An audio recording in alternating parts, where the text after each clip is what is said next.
What is up, you guys? Today we are talking about the 2024 Disney dining plan and whether or not it's going to be a good value for your family. So I'm first going to start with some of the basics and kind of break down what the dining plan is and just give you some of the details.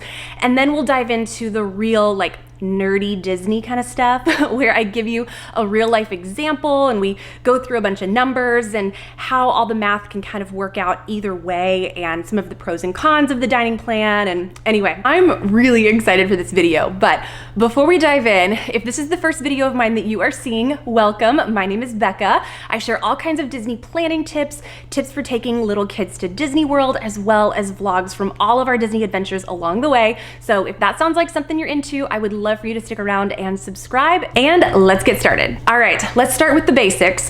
What is the Disney dining plan? So essentially this is an add-on to your Disney vacation that allows you to prepay for your food. It's available for all resort guests, including DVC. So even if you are renting DVC points, you still have access to this. If you are staying off property, you would not have access to the dining plan. This is just for resort guests 3 and older. And the dining plan is factored in by how many nights you're staying. So if you have a 5-night vacation, but you'll be there 6 full days, you have 5 days worth of credits. Another thing to consider is if you are doing a split stay. So let's say you have your first 3 nights at Pop Century, and then you're staying your last 2 nights at Caribbean Beach. Because you have 2 separate reservation numbers, you would need to purchase the dining plan twice, or you have the option to just add on the dining plan to one of your reservations. So you can do it that way and mix and match at the front end of your trip. You could do it at the tail end of your trip, or you can purchase the dining plan for both portions of your stay.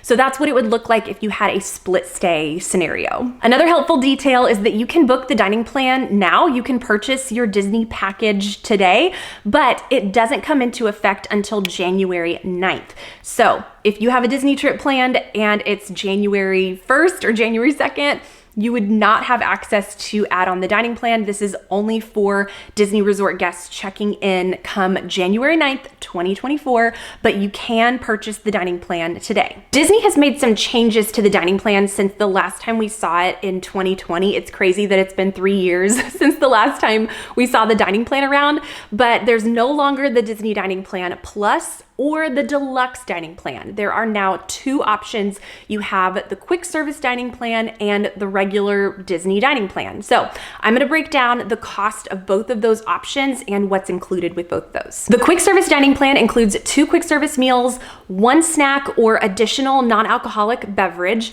1 refillable mug per person per night. And the cost for an adult is $57 per night, and the cost for a child ages 3 to 9 is $23.83 per night. Your other option is the regular Disney dining plan, and this includes 1 table service meal, 1 quick service meal, 1 snack or additional non-alcoholic beverage, 1 refillable mug per person per night, and the cost is, I had it memorized for the quick service one. The adult is $94.28, and for a child ages 3 to 9 is $26.69. And another thing to note about the table service meal, that does not include tip. So that would be one thing, and we'll talk about that later, but you would need to factor in tip in addition to the Disney dining plan if you go for this option specifically. Breaking it down a little bit more, so what's included with each meal? So for the quick service meals, this includes 1 beverage or alcoholic beverage. So pretty amazing. And then for the table service meal, this includes 1 entree plus a dessert. And I know in the past you were able to swap out the dessert for an appetizer. I'm not sure if that's something they'll offer this go around, but it's something to keep in mind. Maybe you're not a dessert person and you would rather have an appetizer. That might be an option. I'm not quite sure, but we'll see how it all plays out. And that table service meal also applies for family style meals, buffets, character meals. So that's really nice too. Keep in mind that there are a select few restaurants that require 2 table service meals. So it'll take off 2 credits, and Again, we'll get into all of the credits and what does that mean exactly here in a minute, but keep in mind there are a select few restaurants like Cinderella's Royal Table, Be Our Guest. I think there's a couple others. I'll add the official list below in the description box, but be aware that some table service meals, including signature restaurants, are going to require 2 table service credits as compared to 1. Okay, I know I just mentioned credits. So the main thing to note here is that when you purchase the dining plan, you are purchasing meal credits. So with the quick service plan, you get 2 quick service meals per person per night. And let's say you have a 5-night stay, you are receiving a total of 10 quick service meals. You can disperse those however you want throughout your vacation. You do not have to use 2 per day. You could use all 10 credits in the first 3 days, or you could do 2 per day, or you could save them to the tail end of your trip. You can use them however you want to use them. So think of them as a credit, like almost a meal token that you're using. And there's really no price tag or limit attached to that credit. It's just, here's your quick service credit, here's your table service credit, use it however you want to use it. Now let's talk about if the dining plan is going to be a good value for your family. And before we get into the numbers, I did want to share a few things that are really important to consider when you are thinking about the dining plan for your family. The first thing is, what do you value more? Do you like the idea of prepaying for your food and almost having this all-inclusive feel when you're at Disney and you're not having to worry about a food budget while you're on vacation? Or do you like the idea of having a little more freedom and flexibility with your dining options and potentially saving more money? And I'll share why here in just a minute, but that's the first thing to think about, is which one do you value more? The second thing to think about is, what menu items do you gravitate towards? Do you typically order the filet, the lobster, the ribeye? Are those the things that you enjoy ordering? Or do you order the salad? Or do you order off the kids' meal? Or do you order an appetizer as your entree? Things like that. That's really another important factor to consider. The last thing to consider is, do you drink alcohol? Because this is a huge piece of what you're paying for with the dining plan.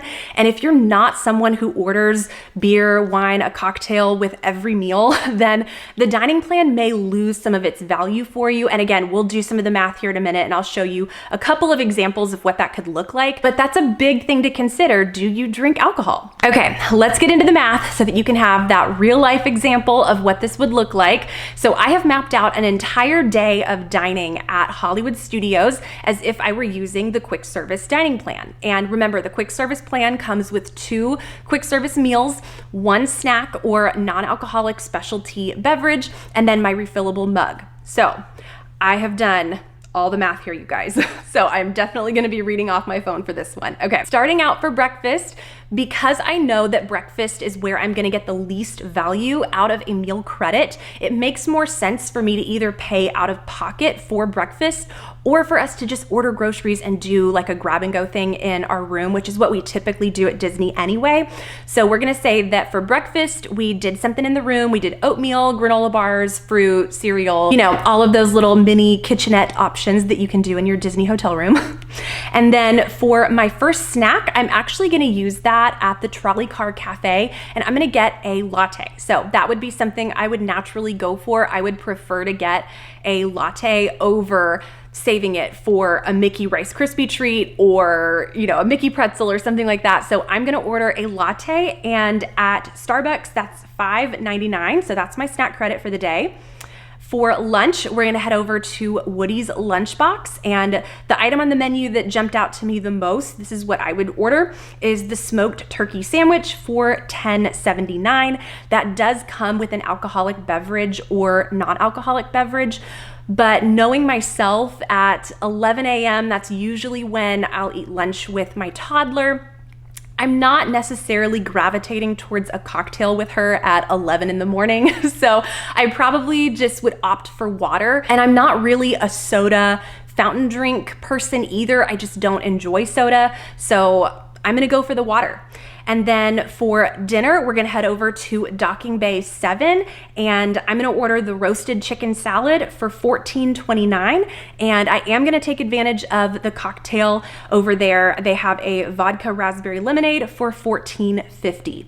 So my grand total, and this does include tax. So that is one thing to consider when you are kind of doing the math at home.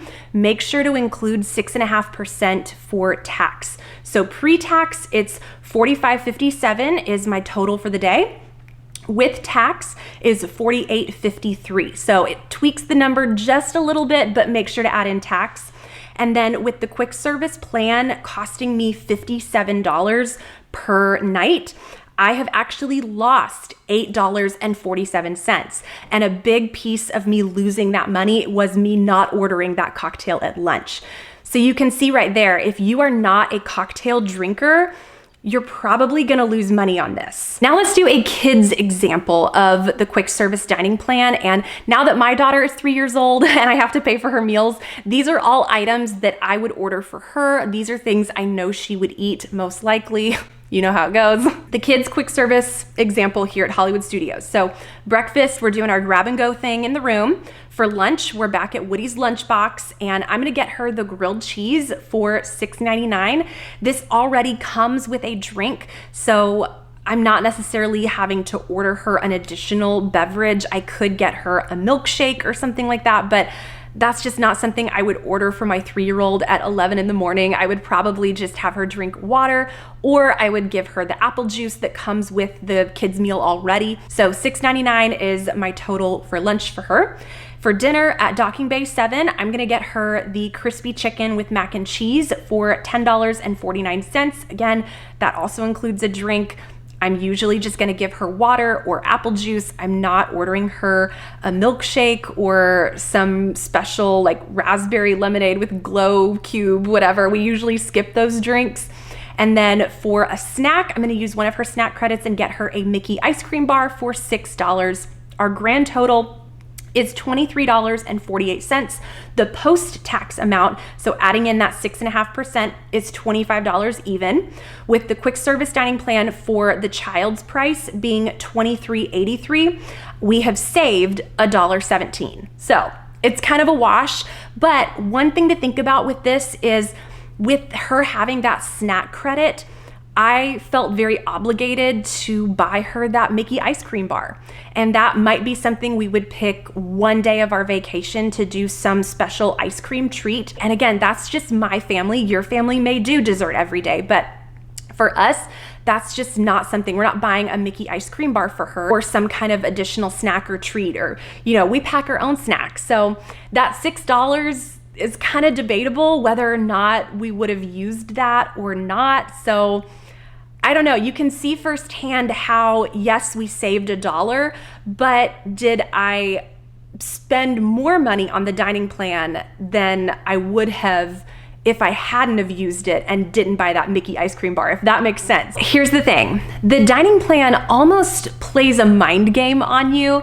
And what I mean by that is knowing that I would have purchased the dining plan, it really would have altered the choices that I would have made when it comes to the food I'm ordering. So for example, at Woody's Lunchbox, I ordered the turkey sandwich. That was not the most expensive item on the menu. The most expensive item was the barbecue brisket melt for $3 more. I don't normally order a barbecue brisket melt. That's just not something I would gravitate towards off that menu. The turkey sandwich looked great and that's what I wanted. But if I had had the dining plan and knowing in the back of my mind, okay, there's a certain number that we have paid for to eat our food today. We have to hit this number. So I've got to order that barbecue brisket melt. I have to get that cocktail so that I can make the most out of what we've paid for. Even though the barbecue brisket melt and the cocktail isn't what I would have ordered without the dining plan. So again, you can see it kind of plays this mind game on you. I actually used the dining plan back in 2018, and even though the cost was different and what it included was different, the concept is still the same.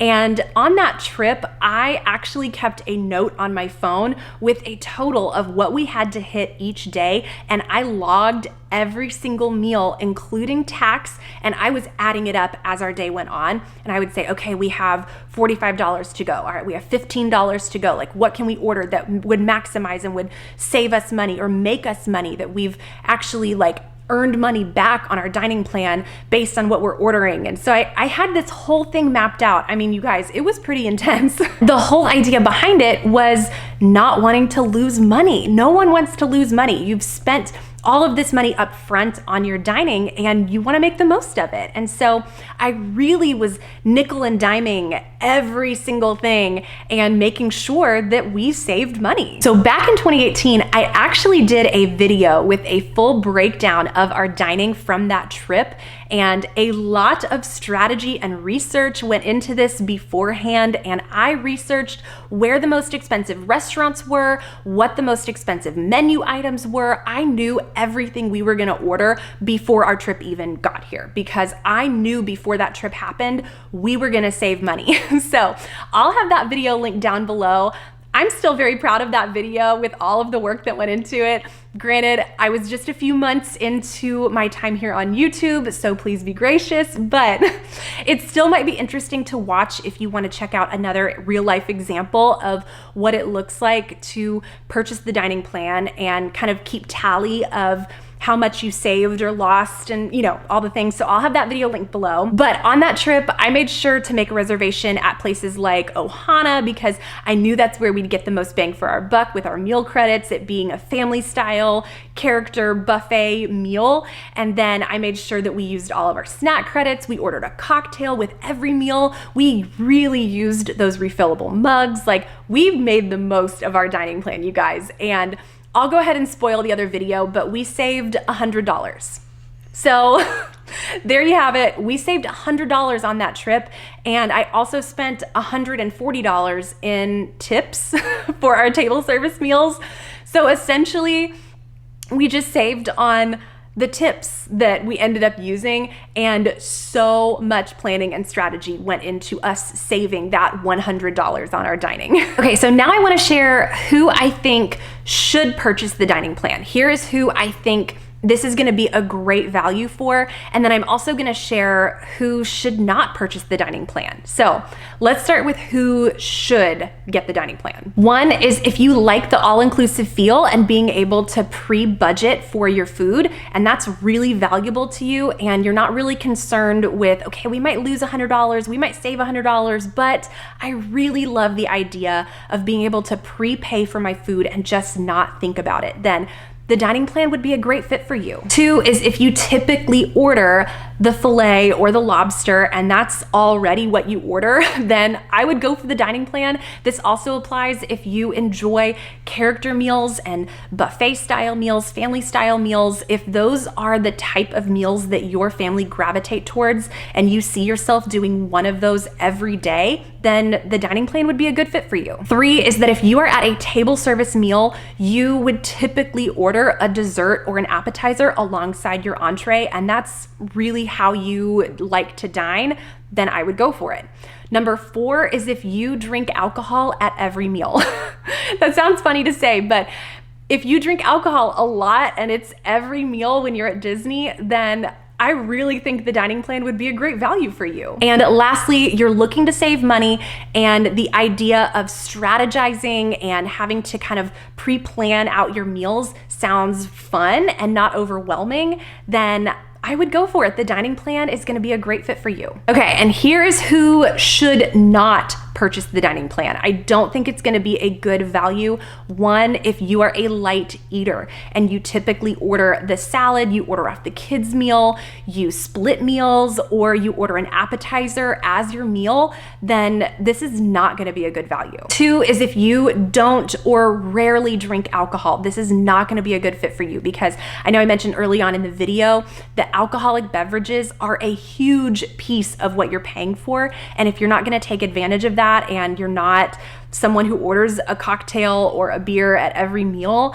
then it's really gonna lose the value. 3 is that you don't typically do a quick service or table service meal for every meal, meaning I know for us, we really love the Nomad Lounge, and they have an appetizer kind of small plate menu, and sometimes we'll do 3 or 4 of those as our dinner, but that doesn't apply for a meal credit. That's not a table service or a quick service meal, so we wouldn't be able to use our dining plan there. Another example of this would be at Magic Kingdom. If you love those spring rolls at that cart in Adventureland, those don't count as an actual meal. I believe they're gonna count as a snack. I'll have to double check on that. But if you typically order several of those and that's your meal, or you split it with everybody for your lunch and you head to the Hubgrass and you make a whole picnic thing out of it for your lunch, that's not gonna count as a quick service meal. So it may not be a good value if you're someone like that, where you typically do lounges or, just little snacks and small plates as your meal, then it really loses its value. And then lastly, the dining plan is not for you if you are looking to save money and the idea of strategizing and having to map out every single meal for every person in your family sounds totally overwhelming.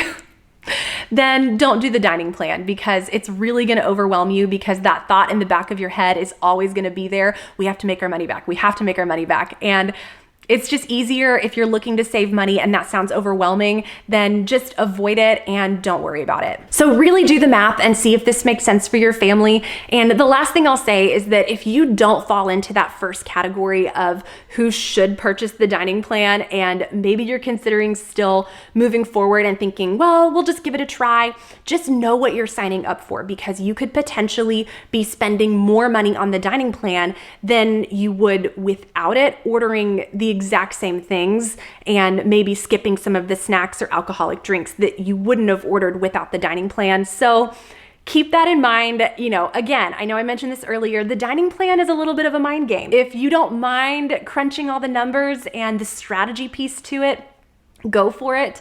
But if you think the dining plan is going to alter your decisions while you're at the park to eat more food than you normally would, or order more cocktails than you normally would, more milkshakes than you normally would, this may not be a great fit. So again, know what you're signing up for and see if it's a good value for your family. You do the math, like break down, do a cost comparison kind of thing like I did, go through the menus and add it up and see what the numbers end up being. Because for me, it doesn't make sense for my family, but that doesn't mean it won't make sense for your family. So do the math. Only you can decide if it's worth it. So I hope this helped give you a realistic picture of whether or not the dining plan is worth buying into and if it's a good fit for your family. So if you have any other questions about the dining plan below, I tried to cover as much as possible and go through all the details of it, but let me know if you have any other questions down below in the comments and I can absolutely answer those. So thank you guys so much for watching. I would love to hear from you as well.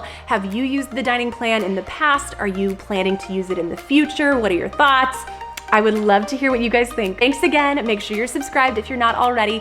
Give this video a thumbs up if you found this helpful, and I will see you in my next one. Bye.